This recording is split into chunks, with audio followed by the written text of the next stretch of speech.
Nova Iguaçu, Rio de Janeiro, agosto de 2004.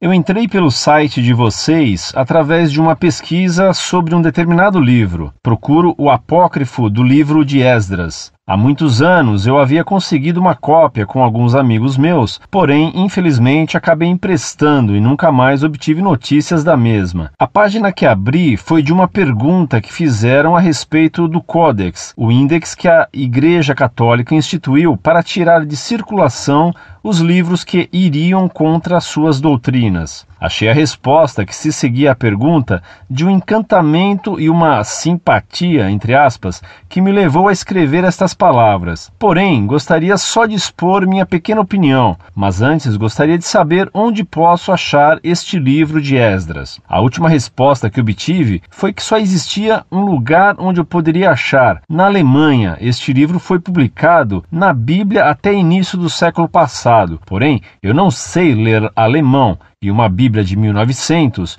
hoje é uma relíquia. Agora, quanto à resposta dada à pergunta sobre o índex, eu só acho que a igreja ou qualquer outra entidade, seja ela religiosa ou não é dona da verdade. A ideia que tenho na minha cabeça é, se Deus nos deu o dom do livre-arbítrio, eu não gosto muito desta palavra, pois gera discussão. Eu prefiro falar, se Deus nos deu o dom de raciocinar, pensar, refletir, pesquisar, buscar, superar, questionar, por que alguém tem sempre que nos barrar o caminho e dizer, não, isto você não pode ler, pois as ideias contidas neste livro podem te levar a pensar de forma errada ou agir de forma errada. Deixem que nós tiremos nossas conclusões. Se quem está lendo estas palavras já teve contato com o livro que procuro, sabe por que estou falando isso. Eu amo a Igreja Católica, sou batizado, crismado,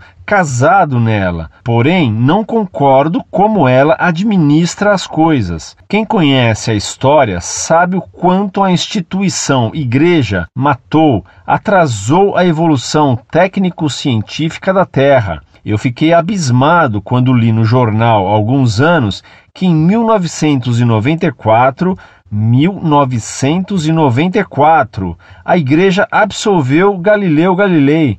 Foi nosso atual Papa que pediu para reabrir o caso e deu o braço a torcer para as ideias de Galileu. Bom, não vou me estender mais.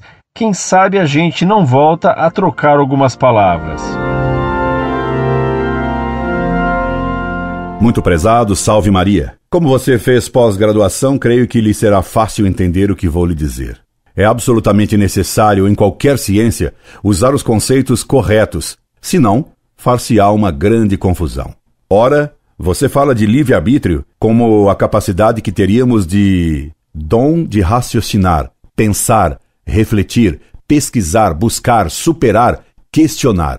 E livre-arbítrio não é isso. E sim, a capacidade que temos de escolher entre um bem maior e outro menor. O livre-arbítrio está mais relacionado com a nossa vontade livre do que com o nosso intelecto. Você se afirma católico, mas nega que a igreja seja a dona da verdade. Dizendo isso, você se desliga da igreja, porque Jesus Cristo deu à sua igreja o depósito da verdade revelada. Isso não significa que a igreja tenha o depósito de toda a verdade cognoscível, incluindo a científica. Ela é dona de toda a verdade religiosa. Não é dona de toda a verdade científica. Cristo deu à igreja as chaves do reino dos céus e não as chaves do reino das ciências naturais.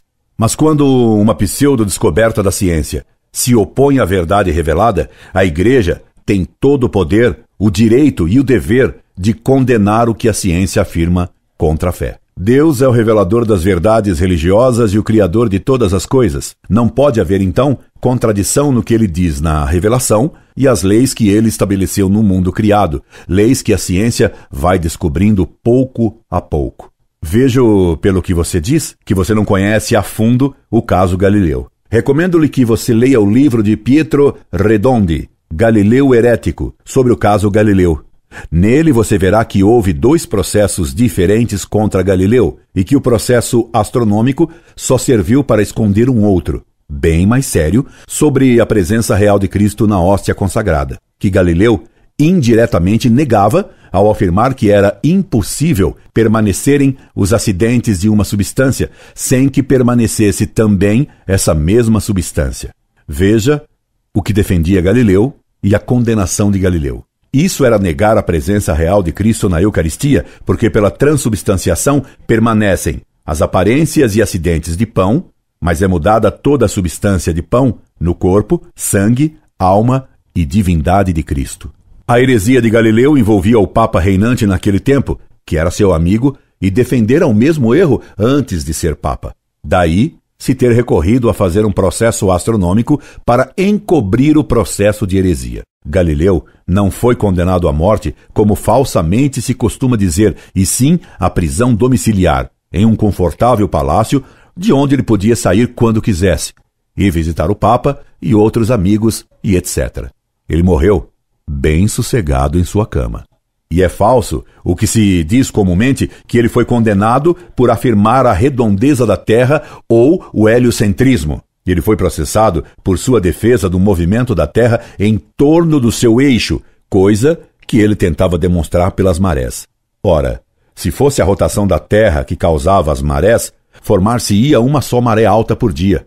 E por dia, normalmente, há 2 marés altas e 2 baixas. Nem isso Galileu acertou. Sobre os chamados 3º e 4º livro de Esdras, que você me pergunta, é fácil encontrá-los. Eles estão publicados no final da Vulgata Latina, ou seja, na Bíblia de São Jerônimo, em latim, que é a Bíblia usada pela Igreja Católica. Eu a tenho agora à minha frente sobre a minha mesa de trabalho. Eles são publicados só no final da Bíblia porque eles não fazem parte dos livros inspirados por Deus. Foi a Igreja quem decidiu isso, porque só ela tem as chaves do reino dos céus, que lhe foram dadas por Jesus Cristo. Mateus, capítulo 16, versículos de 16 a 20. Entretanto, esses 2 livros de Esdras não são colocados no index de modo algum, e não é proibido lê-los. A Igreja os considera livros piedosos, tanto que os edita, mas não livros inspirados por Deus. E por favor, volte a me escrever. Incorde Jesus Semper, Orlando Fedeli.